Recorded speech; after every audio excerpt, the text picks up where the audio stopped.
Hi all, it's Fairbrother here. I just thought I would record this like screencastify regarding this resource that I found that I actually like no pun intended, I found inspiring, but I really did because I think a lot of times we talk about inquiry, like inquiry based instruction, like what does it mean to inquire, but like what authentically and intentionally does it mean?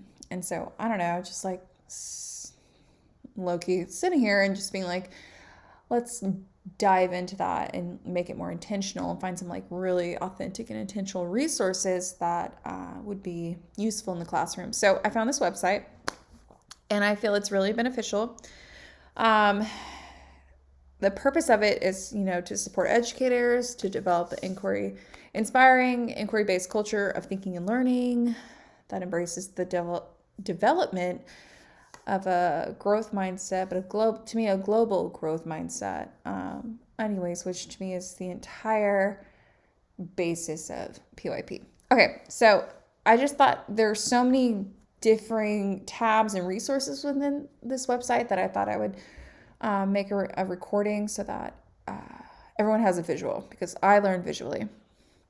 Okay, so what I like about it is all the different tabs, how it has it organized. They have the learner, and within that, you have reimagining education, which is basically like this kind of like prolific sort of article about, just like the reimagination and invention of education, like 21st century learning, if you will. PYP overview, learner agency. And what I really like about this tab, and we'll click on it, are the visuals that go along with it. Because when talking to my kids personally about like student voice and choice, student agency, learner agency, I do like that they call it learner agency within this resource. You can talk about it all you want, but when there's a visual attached to it, that's very helpful. So, y'all, I feel like these two or links within the tab are self-explanatory because we've gone over the PYP overview a lot. But I feel this is very necessary and warranted to look at. So, learner agency. What I liked about it is it breaks up into three parts. And I feel like a lot of the time, student agency, learner agency is categorized within the two categories of voice and choice. But then there's also that category of responsibility. So again, like voice is like students having a say in their experience. Choice is their decision-making basis process of their learning experience. But the most important part is, are they personally invested, which goes with the responsibility factor. So to me, learner agency is voice, choice, responsibility. And then it gives an example, a bulleted point example of like what that means. And I don't know, I just really liked how it like dug into that and just kind of spelled it all out. And I'll let y'all read that. And I like too, it said it was a catalyst for change or transformation, especially within when kids, like students, take meaningful action. There's also these two videos, like what is learner agency? Like what does that mean? And it spells it out with really good visuals. And then this image as well. And then like how students demonstrate agency, specifically, like not just like saying the title of, well, how do students demonstrate agency? No, like they demonstrate agency when they like influence, direct their own learning, making choices. Okay, voice opinions, the questioning concepts, and then like express wonderings. Like I think about the wonder wall, which in our classroom is something that is not quite as finite as I wish it would be. So this was a good reminder for me. Communicate understandings, and honestly too, communicating misunderstandings, because I feel like a lot of times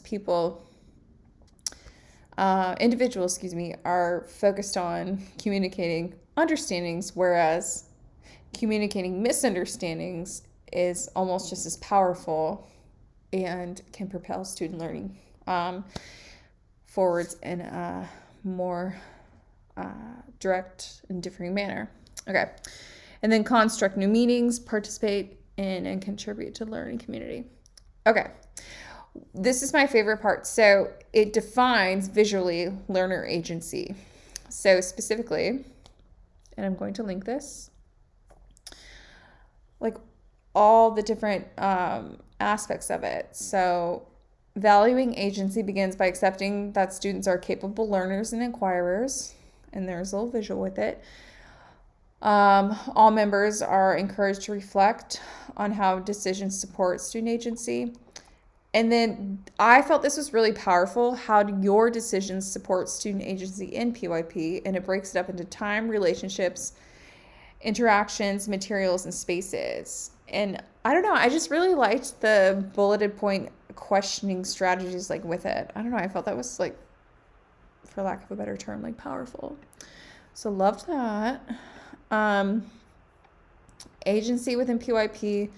I like this one too because it's like basic, straight to the point, voice, choice, ownership, which I guess also would go along with responsibility. And then this one too, this kind of reminded me, the cycle of agency, it kind of reminded me of the, kind of in a way of the inquiry wheel-based wheel, lack of a better term, probably did not say that correctly or prolifically, but the cycle of agency, because I feel like we talk about student agency, but like, what is the cycle of it? Like, what does it mean? What does it look like? So you establish the intention. Like, what do you want as an educator? And students as well.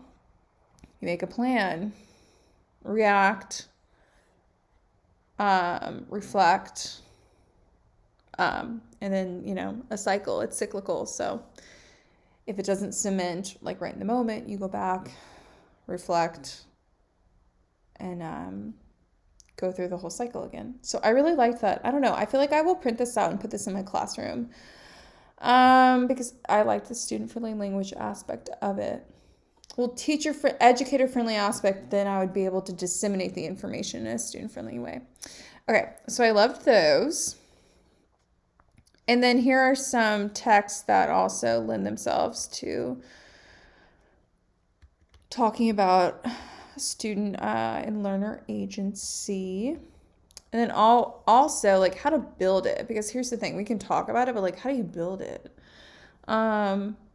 Mastery experiences, social modeling, belief of efficacy, and positive mood. Like, kind of in a way like vibes of like self-affirmations, but also like intentional self-affirmations. Okay. And then another cute little visual, like agency is like a bike, kind of an analogy, if you will. And I liked it. It went from family, student, teachers to leaders. I don't know. To me, it made it seem make more sense. Okay, so that is all. Those are all resources regarding learner agency. So what was the other thing I wanted to show y'all? Transdisciplinary. I think this is what. Yes. Okay. So I feel like we talk a lot about transdisciplinary, but there's also, to me, there's three components to disciplinary, like starting definitions. You have multi, inter, and trans. So multidisciplinary approaches where the disciplines remain intact but focus like on a common theme. Interdisciplinary, where there's like a conjoining, like a combinement of disciplines to like, develop a shared understanding of a theme or a solution to like a problem or a conundrum. And then the transdisciplinary, which I feel we talk the most about, is where disciplinary like distinctions, they're not evident. Like, it's just within your classroom. Like, people can walk in and like all subject areas are being intertwined. And that's in terms of like two approaches. And then like your curriculum, this is what I liked about it too. It discerned between approaches in a curriculum. You, again, with the multidisciplinary, like with themes or problems that bring together a number of disciplines, and then interdisciplinary, which revolves around the themes or problems where there, again, is commonality. And then the transdisciplinary, that's when the real world experiences come into effect and the global mindedness nature of it. And then there are all these visuals with it. And I mean, obviously, I feel like these visuals are more like educator based, but to me, it just, I don't know, it made more sense and I enjoyed it. Okay, so approaches to learning. We've seen this visual. I think we've seen this. I mean, we all know the ATLs, but this little diagram here. Oh, I liked this too because with the research skills and social skills, it just kind of dug more into or delved more into the research and social skills aspect of it. And then the poster of the social research, thinking and self-management and communication. And I liked that. I don't know. I just really like the visuals. Okay, so inquiry-based learning. Let's dig into her. So I feel like we talk about it a lot. I mean, I just personally remember like in my interview when I at Brikerwoods in 2020, and my definition of inquiry-based learning back in 2020, reflecting is very different from what I view it to mean now. So I just liked how it gave 3 differing explanations and definitions. And this video right here, I will say, is very beneficial. And then the 7 benefits and the different features. And then even like, I like how it explained like some implications. And I really like Kate Murdoch, or Kate, I always call her Kate, Kath Murdoch, excuse me. What she likes to say. I follow her on Instagram. She always has good things to share and say, especially about PYP. And like, here's a podcast, or yeah, like on Toddle. But anyways, I like this inquiry poster with all the definitions, like what it means. And I think this would be really powerful for our kids. And then I did know this, but I didn't know the depth of this. There are 4 types of student inquiry: structured, controlled, guided, and free. And I was like, oh, that's really powerful. Okay, so I know this is a lot of information. I don't want to sound like word salad, but I want to talk about assessment. So assessment, obviously, it's vital to planning, teaching, and learning. It gives you the summary of it. And then also assessment for his learning, this visual and enhance. These are the 2 podcasts. And this one really, I loved this one, the Enhanced PYP Assessment podcast. And I'll let y'all listen to that. I don't want to, what's the term? Edusplain that to you. It was very powerful. And then also like the learning cycle in terms of like formative assessment. Because again, I feel like it's kind of like inquiry-based learning, like we talk about it, but like, what does it intentionally mean? And then like the cycle of it. Okay, and then don't want to take up too much of your time. Tools and strategies. Oh, I loved this. This just like gave me like thinking routines vibes. So let's see, like tools and strategies that promote inquiry and agency. So let's, click on visible thinking. Yeah, routines to make things visible.